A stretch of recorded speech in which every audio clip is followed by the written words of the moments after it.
Superfast.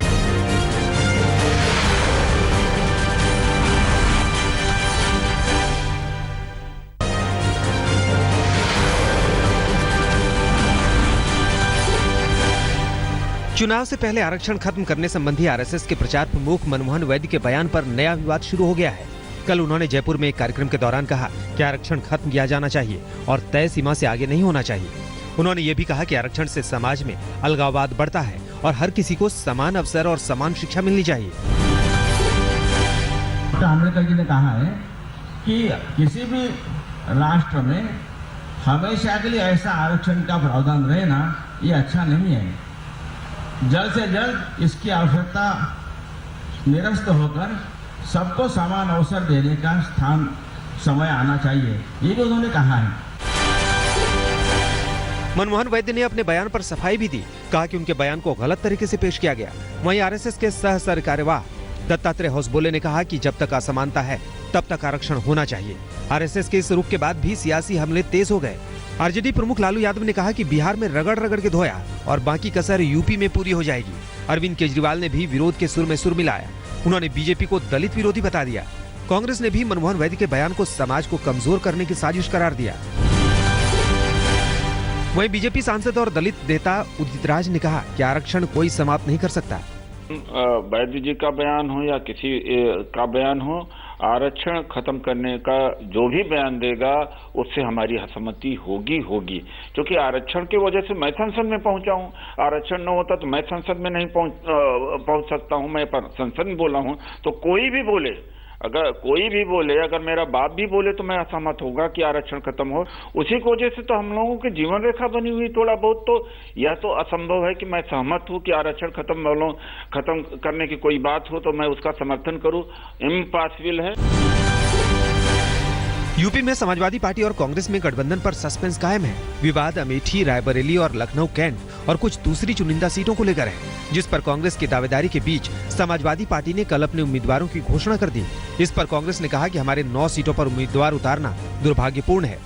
एक विवाद ये भी है कि अखिलेश कांग्रेस को ज्यादा से ज्यादा 89 सीटें देना चाहते हैं, जबकि कांग्रेस 100 का दावा कर रही है। दोनों पार्टी की ओर से बयानबाजी के बीच डील पर उम्मीदें अभी भी बरकरार हैं। यूपी कांग्रेस प्रभारी गुलाम नबी आजाद आज लखनऊ जा सकते हैं। यूपी के बाराबंकी में एक विवादित पोस्टर वायरल हुआ है, जिसमें प्रधानमंत्री मोदी को राम के रूप में दिखाया गया है। वहीं अखिलेश यादव को रावण बताया गया है। रावण के 10 सिरों में राहुल गांधी, मायावती और आजम खान जैसे नेताओं की तस्वीरें भी लगाई गई हैं। जेल में बंद आसाराम के बेटे नारायण साईं ने भी यूपी चुनाव में किस्मत आजमाने का फैसला किया है। नारायण साईं की ओजस्वी पार्टी 150 सीटों पर चुनाव लड़ेगी। पार्टी नेताओं का कहना है कि नारायण साईं को अगर जमानत नहीं मिली तो जेल से ही चुनाव लड़ेंगे। दावों के मुताबिक नारायण साईं साहिबाबाद और वाराणसी की शिवपुर सीट से चुनाव लड़ना चाहते हैं। पंजाब चुनाव में आज वित्त मंत्री अरुण जेटली अमृतसर में चुनावी रैली करेंगे। उनके साथ मुख्यमंत्री प्रकाश सिंह बादल भी मौजूद रहेंगे। वहीं बीजेपी छोड़ कांग्रेस में शामिल हुए नवजोत सिंह सिद्धू लंबी में चुनाव प्रचार करेंगे। वहीं 117 विधानसभा सीटों वाले पंजाब में आज नामांकन वापस लेने का आखिरी दिन है। आज प्रधानमंत्री नरेंद्र मोदी देहरादून के आईएमए में कमांडर्स कॉन्फ्रेंस में हिस्सा लेंगे। इसमें तीनों सेनाओं के प्रमुख भी मौजूद रहेंगे। रक्षा मंत्री मनोहर पर्रिकर भी बैठक में शामिल होंगे। अभी तक कमांडर्स कॉन्फ्रेंस दिल्ली में हुआ करता था। ऐसा पहला मौका है जब ये आयोजन दिल्ली से बाहर हो रहा है। जल्लीकट्टू से प्रतिबंध हटाने के तमिलनाडु के अध्यादेश पर कानून मंत्रालय के बाद गृह मंत्रालय ने भी कल मुहर लगा दी। दोनों मंत्रालयों से हरी झंडी मिलने के बाद केंद्र ने इसे राष्ट्रपति के पास भेज दिया। राष्ट्रपति प्रणब मुखर्जी आज इस अध्यादेश पर हस्ताक्षर कर सकते हैं। जल्लीकट्टू के समर्थन में तमिलनाडु में प्रदर्शन जारी है। अब दक्षिण फिल्मों के कई बड़े अभिनेता भी इसके समर्थन में खुलकर आ गए हैं। सुपरस्टार रजनीकांत, अजित कुमार सूर्या और धनुष समेत कई एक्टर कल प्रदर्शनकारियों के बीच पहुंचे। चेन्नई की सड़कों पर प्रदर्शनकारियों ने फायर शो करके जल्लीकट्टू पर अपना समर्थन जताया। कांचीपुरम में कल बारिश के बीच करीब 30,000 छात्रों ने अपना समर्थन दिया। इस मामले में आज एआईएडीएम के सांसद राष्ट्रपति से मुलाकात कर सकते हैं। कल तमिलनाडु के मुख्यमंत्री ओ पन्नीरसेल्वम ने प्रधानमंत्री से मुलाकात की थी। बिहार में आज शराबबंदी के समर्थन में 11,290 किलोमीटर लंबी मानव श्रृंखला बनाई जाएगी। पार्टी प्रमुख लालू यादव पटना के गांधी मैदान में मानव श्रृंखला में शिरकत करेंगे।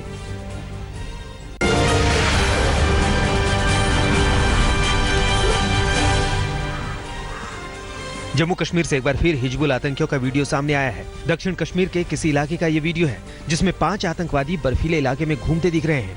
हाथों में हथियार लिए ये आतंकी सेब के बागान में घूम रहे हैं। कल देर शाम कश्मीर के कुपवाड़ा में आतंकियों ने आर्मी पोस्ट पर हमला किया। लंगेट इलाके में आतंकवादियों ने गोली बरसाई तो सेना के जवानों ने भी उनका करारा जवाब दिया। दोनों तरफ से करीब 5 मिनट तक गोलीबारी हुई। इसमें किसी जवान को गंभीर चोट नहीं आई।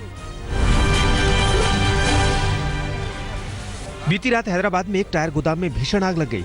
देखते ही देखते आग तेजी से फैली और चंद मिनट के अंदर पूरे गोदाम को अपनी चपेट में ले लिया। आग के शोले आसमान छूने लगे। पूरे इलाके में धुएं का गुबार फैल गया। इस घटना के बाद पूरे इलाके में हड़कंप मच गया। कुछ ही देर बाद फायर ब्रिगेड की टीम मौके पर पहुंची। कई घंटे तक इस पर काबू पाने के लिए कर्मचारी मशक्कत करते रहे। आग लगने की वजह अभी साफ नहीं हो पाई है। मुंबई के अंधेरी इलाके में एक होटल में आग लग गई। हादसे के वक्त होटल के अंदर कुछ विदेशी पर्यटक समेत 50 से ज्यादा लोग मौजूद थे। आग इतनी भीषण थी कि 8 लोग इसकी चपेट में आकर जख्मी हो गए। कुछ लोगों ने तो होटल की खिड़कियों से कूदकर जान बचाने की भी कोशिश की। होटल के ठीक नीचे SBI की शाखा मौजूद है। गनीमत रही कि आग बैंक तक नहीं पहुंची। बिजनौर के सिहारा इलाके में एक तेंदुआ घूमता दिखा। इस तेंदुए की खबर 3 दिनों से थी, लेकिन पहली बार लोगों ने अपनी आंखों से देखा तो तुरंत वन विभाग को इसकी खबर दी। तेंदुआ सड़क के किनारे एक खेत में ट्यूबवेल के पास घूमता हुआ दिखा। चश्मदीदों ने अपने मोबाइल कैमरे से तस्वीरों को कैद किया। खबर मिलते ही वन विभाग अलर्ट हो गया, लेकिन अंधेरा होने की वजह से उसे पकड़ने की कोई कोशिश नहीं की गई। फिलहाल पूरे इलाके में खौफ का माहौल है। पटना के दीदारगंज इलाके में एक तेंदुआ मृत पाया गया। इसे देखते ही लोगों ने तुरंत पुलिस को खबर की। मौके पर पुलिस ने तुरंत इसकी सूचना वन विभाग के अधिकारियों को दे दी। ये पता नहीं लग पाया है कि तेंदुआ कहां से आया और उसकी मौत किस वजह से हुई। लुधियाना पुलिस ने बीती रात एक ऑल्टो कार से 14 किलो सोना बरामद किया है। क्लॉक टावर के पास चेकिंग के दौरान ये कामयाबी मिली। कार में पटियाला का एक शख्स भी मौजूद था। पुलिस के मुताबिक वही सोना ले जा रहा था। आरोपी का दावा था कि वो गोल्ड का कारोबार करता है, लेकिन पुलिस को कोई ठोस कागजात नहीं हाथ लगा। अब आयकर विभाग की टीम जांच में जुट गई है।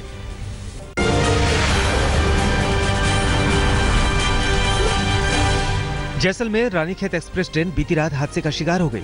ट्रेन की 10 बोगियां पटरी से उतर गईं। बताया जा रहा है कि ट्रेन में कुल 24 बोगियां थी। हादसे के बाद अफरा तफरी मच गई। गनीमत रही कि हादसे में किसी को गंभीर चोट नहीं आई। गुजरात के वलसाड़ में दर्दनाक सड़क हादसे में 6 लोगों की मौत हो गई। यह हादसा एक टेम्पो और कार की टक्कर के बाद हुआ। हादसे में गाड़ी के परखच्चे उड़ गए। काफी देर बाद लोगों की मदद से पुलिस ने कार को मौके से हटाया। इस घटना के बाद नेशनल हाईवे 8 पर लंबा जाम लग गया।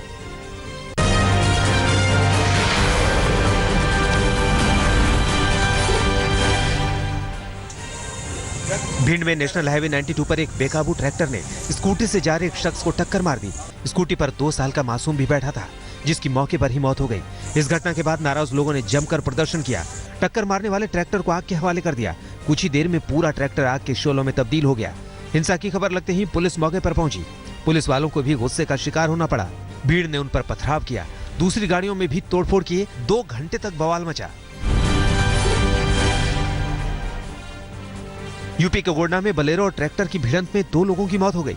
हादसा उस वक्त हुआ जब बोलेरो से कुछ लोग तिलक चढ़ाकर गोरखपुर से गोंडा जा रहे थे। तभी ट्रैक्टर ट्रॉली से आमने सामने की भिड़ंत हो गई। बोलेरो की हालत देखकर अंदाजा लगाया जा सकता है कि टक्कर कितनी भीषण थी। इस घटना में 3 लोग जख्मी भी हुए हैं। कोटा के JDB कॉमर्स कॉलेज में छात्राओं के 2 गुटों में जमकर मारपीट हुई। दोनों ओर से छात्राओं ने एक दूसरे पर हमले किए। ये विवाद छात्रा संघ सचिवालय पर ताला जड़ने को लेकर शुरू हुआ। जब एक गुट ताला तोड़ने के लिए पहुंचा तो छात्राओं के दूसरे गुट ने उनका विरोध शुरू कर दिया। दोनों तरफ से लात घूंसे चलने लगे। कॉलेज कैंपस में काफी देर तक ये बवाल मचा रहा। बिहार के पूर्णिया में ICICI बैंक में 2 फर्जी खातों से करोड़ों के अवैध लेनदेन का खुलासा हुआ है। जानकारी के मुताबिक दोनों खाते किसी सफाई कर्मी के नाम पर है, जिसमें लेनदेन की जानकारी उसे बिल्कुल नहीं है। 2012 में दोनों अकाउंट खोले गए हैं और 2016 तक करोड़ों के लेनदेन हुए। आयकर विभाग ने इन खातों की जांच शुरू कर दी है। दिल्ली के आनंद विहार अंतरराज्यीय बस अड्डे पर आतंकी हमला हुआ। 3 आतंकियों ने बम से धमाका किया, जिसमें 4 लोग जख्मी हो गए। इसकी खबर मिलते ही पुलिस की टीम ने तुरंत मोर्चा संभाल लिया और ऑपरेशन चलाकर आतंकियों को धर दबोचा। दरअसल ये आतंकी हमला पुलिस की मॉक ड्रिल का हिस्सा था। 26 जनवरी पर आतंकी अलर्ट को देखते हुए पुलिस ने अपनी तैयारियों का जायजा लिया।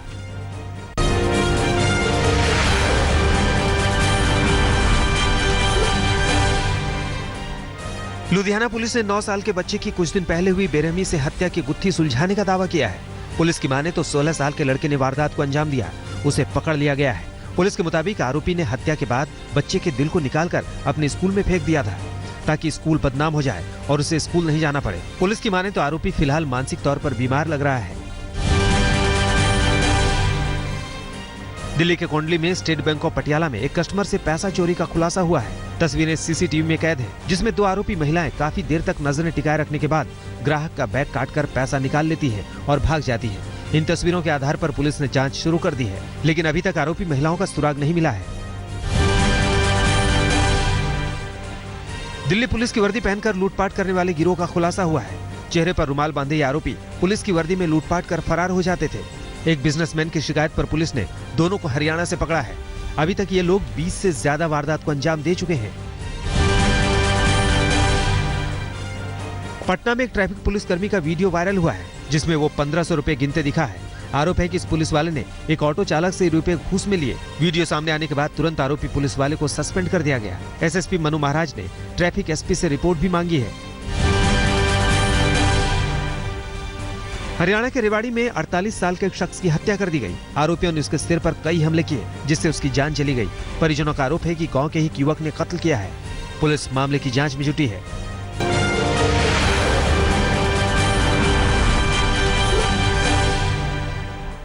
अमेरिका के नए राष्ट्रपति डोनाल्ड ट्रंप का व्हाइट हाउस में भव्य स्वागत किया गया। वहां उनके सम्मान में भव्य कार्यक्रम का आयोजन किया गया। मार्च पास्ट के बाद उन्हें सलामी भी दी गई।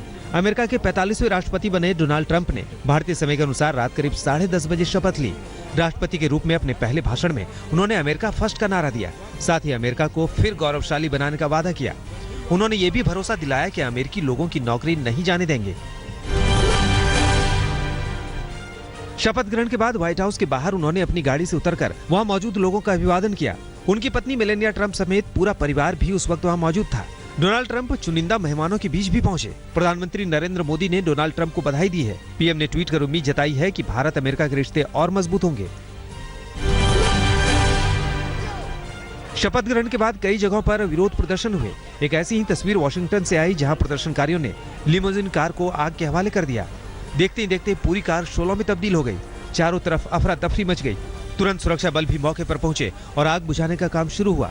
काफी मशक्कत के बाद आग पर काबू पाया जा सका। डोनाल्ड ट्रंप के शपथ लेने के बाद पूर्व राष्ट्रपति बराक ओबामा फ्लोरिडा के लिए रवाना हो गए। उनकी पत्नी मिशेल भी उनके साथ थी। ज्वाइंट बेस एंड्रूज से उनका विमान रवाना हुआ। ओबामा ने कहा है कि सुकून के कुछ पल वो अपने परिवार के साथ बिताना चाहते हैं।